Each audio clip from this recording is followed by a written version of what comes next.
Assalamualaikum warahmatullahi wabarakatuh. Berjumpa lagi bersama saya Ari Naran dalam acara podcast Pertanyaan dan Obrolan Dunia Kesehatan. Oke, kali ini kita akan bincang-bincang singkat tentang layanan syariah di Rumah Sakit Permata Hati. Sudah bersama saya ada Ustadz Abel. Beliau nanti akan kita sebagai narasumber untuk kita tanya-tanya layanan syariah di Rumah Sakit Permata Hati itu apa saja. Oke, selamat datang. Assalamualaikum Ustadz Abel. Waalaikumsalam warahmatullahi wabarakatuh. Oke, ngomong-ngomong syariah nih Ustadz Abel, layanan syariah itu apa sebenarnya? Bismillah, alhamdulillah, wassalatu wassalamu ala rasulillah wa ala alihi washabihi wa mawalah, amma ba'd. Rumah sakit syariah itu rumah sakit yang seluruh daripada aktivitas pelayanannya dan pengobatannya sesuai dengan maqasid syariah. Nah, maqasid syariah itu terbagi menjadi 5, yakni ada menjaga agama, menjaga harta, menjaga akal, menjaga jiwa, dan menjaga keturunan. Nah, daripada keseluruh 5 aspek tersebutlah pokok daripada kenapa rumah sakit syariah itu didirikan. Nah, daripada pelayanan syariahnya akan terbagi menjadi banyak nanti halnya. Mulai dari pengobatan yang akan dilakukan secara halal daripada aspek pengobatan dan pelayanan-pelayanan lainnya juga. Nah, mungkin itulah yang dinamakan dengan rumah sakit syariah, yakni rumah sakit yang berprinsipkan dengan prinsip-prinsip daripada syariah ya. Oke, ini kan Rumah Sakit Permata Hati berjalan sesuai dengan kaidah-kaidah atau layanan syariah ya. Iya. Bagaimana dengan pasien non-muslim? Apakah mendapatkan layanan yang sama nantinya? Nah, perlu digarisbawahi dulu, rumah sakit syariah ini rumah sakit yang berbasis daripada prinsip-prinsip syariah, bukan menerima daripada pasien-pasien yang muslim saja dalam arti kata. Jadi pasien yang di luar muslim pun akan kami layani dengan sama halnya juga sebagaimana pasien muslim. Akan tetapi pengajaran atau daripada pemberian layanannya tetap daripada prinsip-prinsip syariah, dan prinsip syariah tidak ada hal-hal yang menyinggung daripada ras, suku, agama, dan lainnya. Begitu. Biasanya sih Ustadz, kalau yang saya dengar ya, apapun yang berbau atau yang berbunyi tentang syariah itu pasti ada label MUI-nya. Nah, bagaimana dengan Rumah Sakit Permata Hati?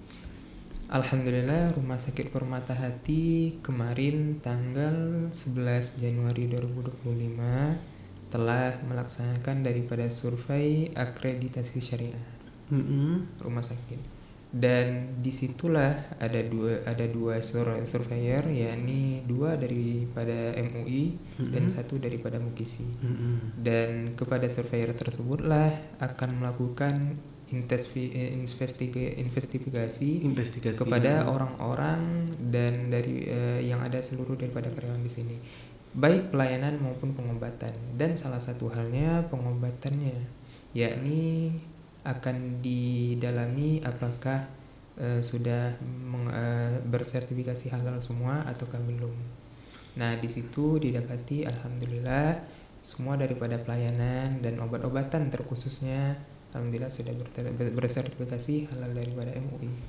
Oke, ketika kita dirawat nih di rumah sakit syariah, tentu kan kita nggak tahu nih ada tentang pelayanan syariah gitu, ada sholatnya, yang wudhunya ada nggak rumah sakit syariah ini, Rumah Sakit Permata Hati menyediakan edukasi kepada pasien?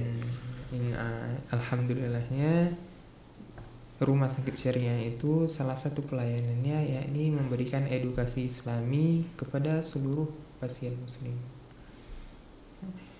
Pemberian edukasi Islami ini dilakukan oleh namanya tim Binroh, dan salah satunya alhamdulillah yakni diisi langsung oleh Ana sendiri.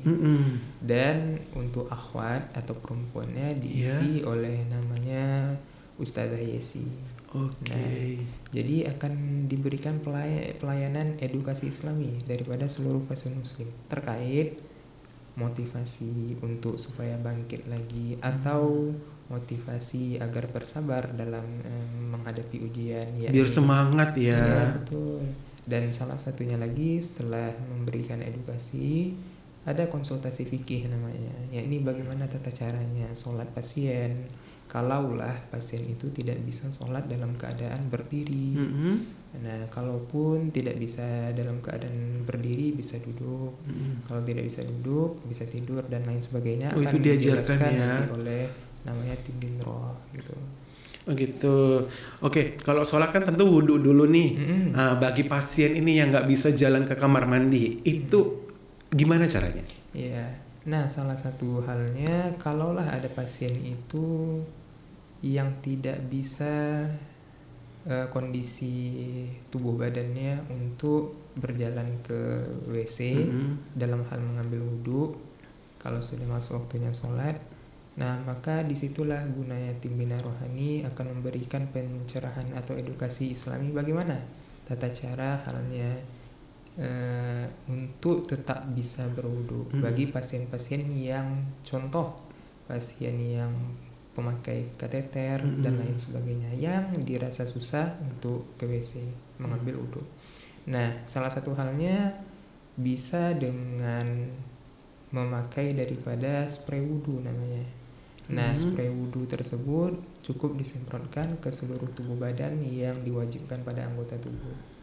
Nah, jadi pasien tetap berwudu di atas spray tempat tidurnya. Jadi tidak susah-susah payah kalaulah halnya memberatkan badan pasien tersebut ke WC. Nah, kalaupun lah tidak bisa daripada memakai air untuk terkena tubuh badannya, karena ada salah satu pasien atau beberapa pasien yang penyakitnya tersebut salah satu halnya tidak bisa atau tidak boleh terkena air ya. Nah, salah satu halnya akan kami berikan pencerahan dengan pemakaian daripada tata cara tayamum. Nah, begitulah dijelaskan nanti. Yang penting intinya bagaimana pasien muslim di rumah sakit syariah tetap beribadah sebagaimana biasanya. Nah, itulah gunanya rumah sakit syariah, yakni bagaimana pasien tersebut masih bisa mendekatkan diri kepada Allah di kala ujiannya, yakni dalam hal konteks sakit. Oke, berarti diajarin ya cara wudhu dan tayamumnya. Ya, berarti kan Rumah Sakit Permata Hati ini sudah syariah ya. Nah, kenapa kita harus ke rumah sakit syariah gitu ya? Apa sih untungnya di rumah sakit syariah? Mungkin ini bisa sebagai promosi nih untuk Rumah Sakit Permata Hati ya, buat sahabat-sahabat PH biar tahu nih kenapa harus dirawat di rumah sakit syariah. Nah, salah satu kelebihan atau keuntungan kenapa orang terkhusus daripada pasien muslim berobat di rumah sakit syariah, yakni di rumah sakit syariah masyarakat muslim terkhusus dan masyarakat secara umum akan merasakan nyaman dan aman apabila berobat di rumah sakit yang berlabelkan daripada syariah, dan tidak perlu risau lagi dan gelisah lagi bagaimana pelayanannya dan pengobatannya. Dalam hal konteks rumah sakit syariah, tidak serta-merta orang daripada di luar agama muslim tidak bisa berobat di sini. Karena rumah sakit syariah akan menerima bagi pada siapapun, tidak memandang daripada suku, ras dan agama. Jadi semua orang masih bisa berobat di rumah sakit yang berlabelkan daripada syariah. Malah keuntungannya akan dilayani dalam hal sebagaimana kebaikan yang ada di agamanya tersebut. Jadi tidak menunjukkan bahwasanya rumah sakit syariah ini rumah sakit yang hanya khusus menerima pasien-pasien muslim, tidak.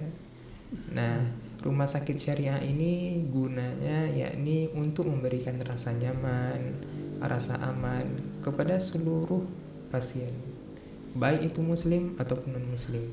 Karena prinsip-prinsip daripada syariah malahan memberikan kelembutan dalam pelayanannya, memberikan pencerahan dalam pelayanannya, dan menjunjung tinggi namanya daripada akhlak.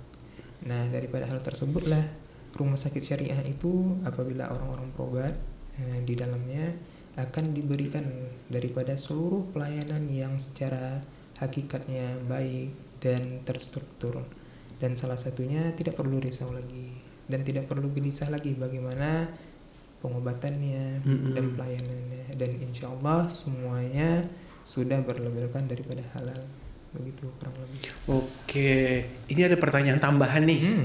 Ya, benar nggak sih kalau di rumah sakit Pak Permata Hati dalam keadaan sakratul maut itu ada ditalkinkan? Nah, ya.